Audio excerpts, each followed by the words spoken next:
खामोश चीख, भाग दो। अदिति को लगा था कि शायद इस बार उसकी जिंदगी सचमुच बदल गई है। विवेक के साथ बिताए शुरुआती महीने किसी शांत नदी की तरह थे।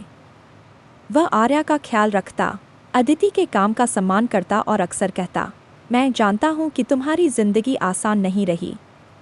अब तुम्हें कभी अकेले नहीं चलना पड़ेगा। लेकिन कई बार सबसे खतरनाक धोखा वही होता है जो सबसे मीठे शब्दों में छिपा होता है। एक रात भोजन की मेज पर अचानक विवेक बोला, अदिति, हमें अपने भविष्य के बारे में गंभीरता से सोचना चाहिए। अदिति मुस्कुराई, मैं भी यही सोच रही हूँ। विवेक ने गहरी सांस ली और कहा, हमारा परिवार तभी पूरा होगा जब हमारे बीच कोई बोझ न हो। अदिति चौंक गई, कौन सा बोझ? विवेक ने बिना झिझक कहा, आर्या। ऐसा लगा जैसे किसी ने अदिति के कानों में पिघला हुआ सीसा भर दिया हो। क्या मतलब है तुम्हारा? वह मेरी बेटी नहीं है। मैं उसे अपना नहीं मान सकता। अगर हम नई जिंदगी शुरू करना चाहते हैं तो उसे बोर्डिंग स्कूल भेज दो या उसके पिता के पास। अदिति की आंखों में आंसू आ गए, लेकिन आवाज़ में दृढ़ता थी। जिस बच्ची ने मेरी उंगली पकड़कर चलना सीखा, उसे मैं किसी की सुविधा के लिए नहीं छोड़ सकती। विवेक ने कहा, तो फिर हमारे रिश्ते के बारे में भी सोच लो। मैं अपनी बेटी को कभी नहीं छोड़ूंगी। विदेश में अदिति दिन रात काम करती रही। उसने युद्ध से प्रभावित महिलाओं और बच्चों को सुरक्षा दिलाई।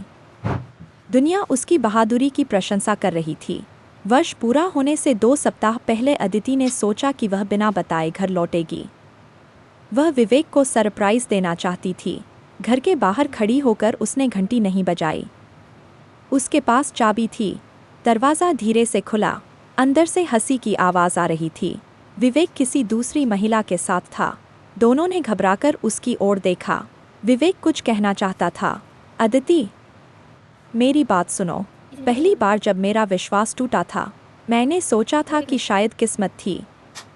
दूसरी बार समझ गई कि गलती मेरी नहीं थी। मैंने गलत इंसानों पर भरोसा किया।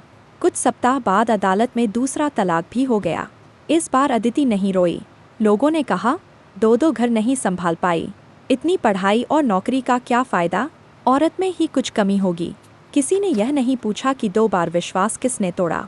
एक दिन अदिति एक गांव में महिला सुरक्षा अभियान के लिए पहुंची। वहां उसकी मुलाकात सीता से हुई। पति रोज शराब पीकर मारता था। अदिति ने पूछा, शिकायत क्यों नहीं करती? मैडम, शिकायत कर दूं तो बच्चों को कौन खिलाएगा? मायका पहले ही कह चुका है कि अब यही तुम्हारा घर है। अदिति के पास उस प्रश्न का कोई आसान उत्तर नहीं था।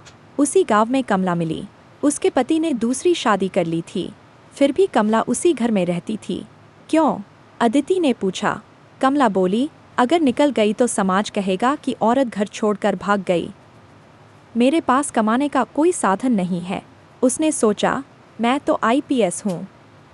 मेरे पास वेतन है, कानून का ज्ञान है, सरकारी सुरक्षा है। फिर भी 2 बार टूट गई। तो इन महिलाओं पर क्या बीतती होगी जिनके पास कुछ भी नहीं? उसने अपनी डायरी में लिखा, औरत की सबसे बड़ी मजबूरी उसकी कमजोरी नहीं, उसकी आर्थिक निर्भरता है।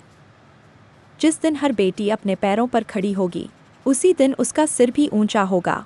उसने राज्य सरकार के सहयोग से नवजीवन महिला सहायता केंद्र की स्थापना करवाई। वहां घरेलू हिंसा की शिकार महिलाओं को निःशुल्क कानूनी सहायता, मनोवैज्ञानिक परामर्श, अस्थायी आश्रय और रोजगार प्रशिक्षण मिलने लगा। एक दिन एक वृद्ध महिला अदिति के पास आई। उसने अदिति के हाथ पकड़कर कहा, बेटी, तूने हमें भी जीना सिखा दिया। आर्या बड़ी हो गई। एक शाम उसने अपनी माँ से पूछा, मम्मा, क्या आपको कभी पापा की याद आती है? अदिति मुस्कुराई, मुझे किसी व्यक्ति की नहीं, उस विश्वास की याद आती है जो कभी था। लेकिन मैंने सीखा है कि जो लोग हमारा सम्मान नहीं करते, उन्हें याद करके अपना जीवन नहीं रोका जाता। आर्या ने माँ का हाथ थाम लिया। मैं बड़ी होकर आपकी तरह बनूंगी।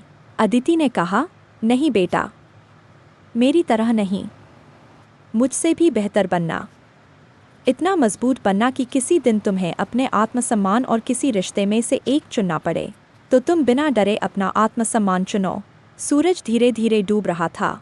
उसने मन ही मन कहा, मैं 2 बार पत्नी बनने में असफल नहीं हुई।